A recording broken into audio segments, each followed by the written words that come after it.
Congratulations, sir. I'm sure the atmosphere there in Bozeman is pretty exciting. What are things like out there? It's pretty crazy. There's people everywhere, and that's what makes this place so special is, the fans and how supportive they are. So it's pretty crazy. There's a lot of excited people here in Bozeman. I'm sure you've been getting a lot of love, though, from family and friends in Sheridan as well.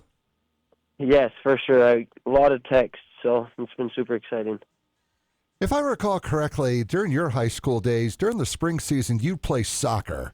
So when did you learn to hurdle? Because you didn't do track and field. Yeah, I don't know. I never did do hurdles or anything, so I think it just kind of kicks in as instincts, and I don't know. Talk about that play. Well, started with Coach Sturbick, had a good play call on. It was a pretty simple one, and O-line did a good job giving Justin some time. Justin made a great throw. Deanne had his hand up, so Justin made a good throw around him. Came back to it, caught it, turned up field, and then it all happened so fast, I don't really know. I just jumped and landed, and then our running back, Julius, pushed me in, and thankful for that because I don't know if I'd have made it on the dive if he didn't. So. Now that you've seen the video replay a number of times, does it look better on replay compared to real life? I don't know. I don't think any video is going to top what I was actually seeing when it happened. It was pretty cool to be able to do that and see it through my own eyes. Now, when the play call came in, were you the initial target? Were you the initial plan, or were you the backup plan? I think Justin just has to pick a side on that one, and I was to the boundary, so he must have liked what he saw to the boundary, and slot receiver Jabez did a good job taking the safety out of the way, and so then Justin got down to me, and so it wasn't the first look, but we'd been running that same route that I had been running it, and it had been open the first couple drives, and so I think Justin liked it and just locked on there. Now, of course, you got in a number of other plays as well, and the game in general, you had that big lead, but I kind of had a feeling Illinois State was going to come back. Just kind of talk about the game in general. We started off good. A 90-play drive was pretty sweet to start it open with, and then got out to an early lead. Scoring before half was big, so we went in 21-7 at halftime, and we were feeling pretty good about it. But they came back from 28-0 against North Dakota State, and they've just been making comebacks all year, and so we knew that it wasn't over at halftime. We knew that they'd probably try to make it close again, and sure enough, they did, and we didn't do a good enough job moving the ball on offense in that second half, and they kept scoring and taking time off the clock. They ran the ball pretty well, and they had a couple receivers that were making plays, and they came back and made it interesting. You're watching from the sideline with that 1 minute to go when the field goal is blocked. I'm sure you probably were sweating it out a little bit there, weren't you? Oh, yeah. Yeah, so many emotions on the sideline. So many guys angry, so many guys getting ready in case we got to go back out there. It was crazy. And then once it happened, you guys had your chance, didn't quite work. Once you knew you were going to go to overtime, was it kind of like a different approach or what? Yeah, it was kind of a breath of relief, honestly.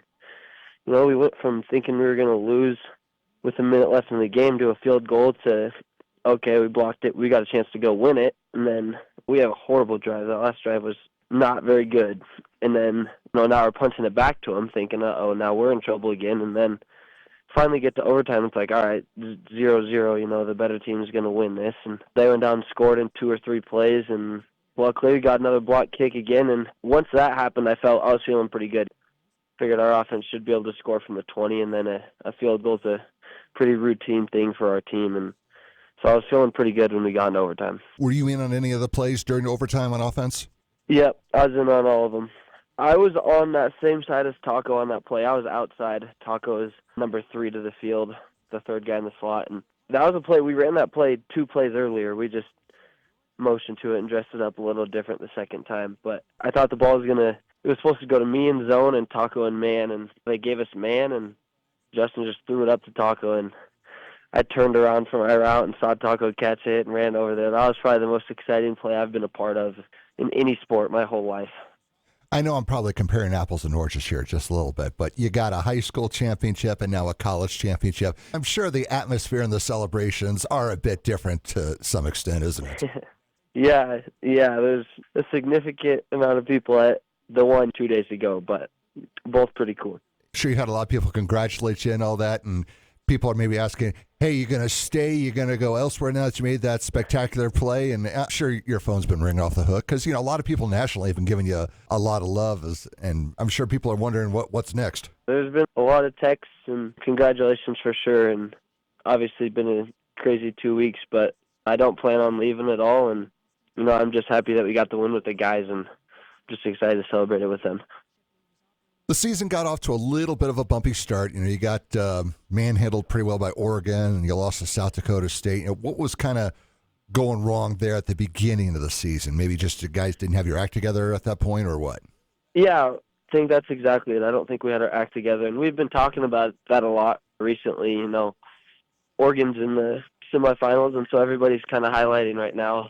We won. They might go in, and they whooped us at the start of the year, but that was our offensive coordinator's first game as a Division I offensive coordinator, our defensive coordinator's first game as a defensive coordinator, quarterback's first game with Montana State, a number of first games for players, and a bunch of first starts. Our O-line was young, and we didn't have one of our O-linemen, and so that game I don't think that was the same Montana State team that played 2 days ago. And then South Dakota State, the next week, they played a good game, and I think that we kind of shot ourselves in the foot that game. I think we wish we could have that one back for sure, but, maybe we needed those 2 games to realize what we needed to do, what we needed to fix, and so went on to win 14 straight from there, so that was pretty special. But, the team's come a long ways. It's not even close to the same team that we had week 1 and 2 against those 2 teams. Exactly. And as the season progressed and you started to win games, what was working? I think it's just experience.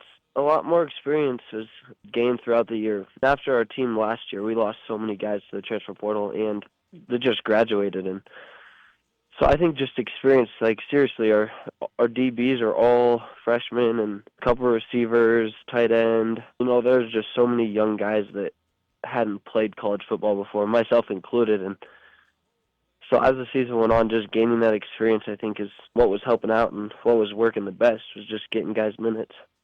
Now that you've had a taste of the college experience, for those who maybe are thinking of wanting to go into college football, what are some of the big differences you've noticed from high school ball? It's a job. It's not high school football at all. In high school, I'd wake up and go to class all day for 7 hours at school and then spend 2 hours on football, and my day was over. And now I'm waking up at 6 in the morning, going to the facility. I'm there for meetings and practice and lift, and then I go to class for maybe 2 hours or so during the day, depending on the day of the week, and then I'm back at meetings and treatment and all that stuff. It's seriously a job now, and there's so many more hours, so you got to love it for sure, but I wouldn't trade it for the world.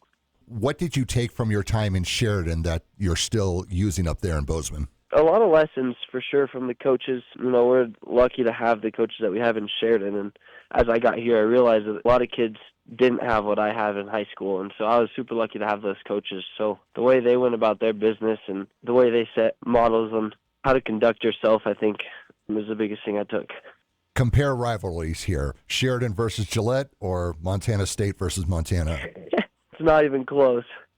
I would like to say that it is, but it's not even remotely close. Even after the game, one of the first things I thought of was, I hope those guys are watching.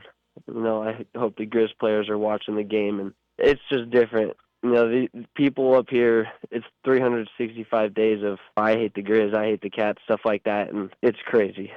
For those who are thinking of wanting to get in the college game, what can you tell them? I'd just say go for it. If that's what you want to do, then go for it, and I like to be an example for that. A small kid from Sheridan, Wyoming, I just really wanted to play and went for it, and here I am. So I would just say go for it and don't look back and don't leave any regrets, because eventually it'll pay off. Do your teammates rib you some just from being from Wyoming? Oh, yeah. Yeah, for sure. We always joke around about high school and stuff, and they're always joking about how there's nobody in Wyoming for me to even play and all that stuff. It's pretty funny. Now things have died down some. Where do you go from here? We get 5 days off or so, 5 or 6 days off, and then back to it. Classes list starts, and we'll have a team meeting, I think, on Wednesday next week, and that'll be the group for next year, minus the incoming freshmen. So back in the team meeting, getting back to work. What's it going to be like next year, knowing that you're the marked team? No different, I don't think. we were only 3 points away last year, and so I think we went in there, went into that team meeting hungry, and I think that that's what we're going to do in this same one next week.